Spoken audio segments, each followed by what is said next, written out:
আসসালামু আলাইকুম ওয়া রাহমাতুল্লাহি ওয়া বারাকাতুহু। দেখতে দেখতে আমাদের মাঝে পবিত্র ঈদুল আজহা চলে আসছে। আগামী দিন শনিবার আমরা পবিত্র ঈদুল আজহার নামাজের জামাত আদায় করব। ঈদের দিন ঈদের জামাতের পরে সবচাইতে উত্তম কাজ হচ্ছে কোরবানির পশুটিকে জবাই করা।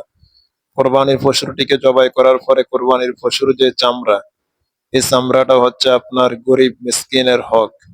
এই চামড়াটি আপনি কি করবেন? এই চামড়াটি আপনি যদি মনে করেন যে চামড়াটা আমার কোনো কাজে আসবে না, তা আমি যেমনি ইচ্ছা আমি এটা এমনি গরুটা আমি খাঁদাই, কোনো সমস্যা নাই। আপনি গরু খাঁদাইতে গিয়ে যদি আপনার গরুর চামড়াটা কোনো দিক দিয়ে একটু ত্রুটি বা একটু কাটা যায়, এই কাটা যাওয়ার কারণে আপনার এই চামড়াটার দামটা কিছুটা কমে যাবে। এই যে আপনি গরিবের হকের উপরে আপনি আঘাত করেছেন, এর জন্য আপনাকে আল্লাহ তাআলার কাছে জবাবদিহি করতে হবে। আর চামড়াটা যদি আপনি আপনার নিজের কাছে ব্যবহার করেন, আপনি ব্যবহার করতে পারবেন, এতে কোনো সমস্যা নাই। যেহেতু চামড়াটা আমরা ব্যবহার করি না, এটা বিক্রি করে দেই বা এটার একটা অংশ আমরা এতিমখানায় বা এতিম মিসকিন গরিবদেরকে আমরা দান করে দেই।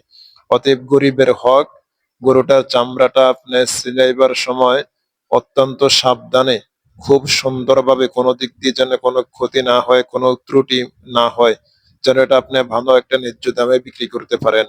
এবং আপনি যেই জায়গার মধ্যে ২ টাকা বেশি পাবেন, ওই জায়গার মধ্যে এই চামড়াটা আপনি বিক্রি করবেন। আপনি যদি মনে করেন আমার ভাই চামড়ার ব্যবসা করে, যা তুই এটা নিয়ে যা, যা ইচ্ছা তা আমাদেরকে দিয়ে দিস। এটা করলে হবে না। আপনি ১০ জায়গার মধ্যে যাচাই করবেন, যেই জায়গার মধ্যে ২ টাকা বেশি পাবেন, ওই জায়গার মধ্যে এই চামড়াটা আপনি বিক্রি করবেন। কারণ এটা এখন আপনার না, গরুটা আপনার, গোশত আপনার। কিন্তু চামড়া যেটা, এটা হচ্ছে গরিবের হক, এতিম মিসকিনের হক। অতএব তাদের হকটা খুব সুন্দরভাবে যত্ন সহকারে গরুটা আপনি চিনবেন এবং কোনো দিক দিয়ে যেন ত্রুটি না হয়। কাটা যেন কোনো দিক দিয়ে না যায়, ওই দিক দিয়ে অত্যন্ত যত্নবান থাকতে হবে।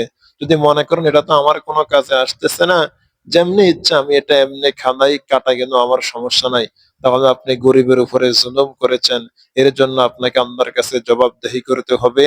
আর যে জায়গার মধ্যে ২ টাকা বেশি পাবেন, ওই জায়গার মধ্যে বিক্রি করবেন।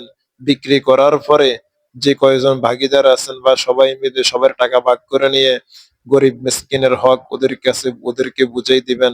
আল্লাহ পাক সবাইকে আমল করার তৌফিক দান করুক।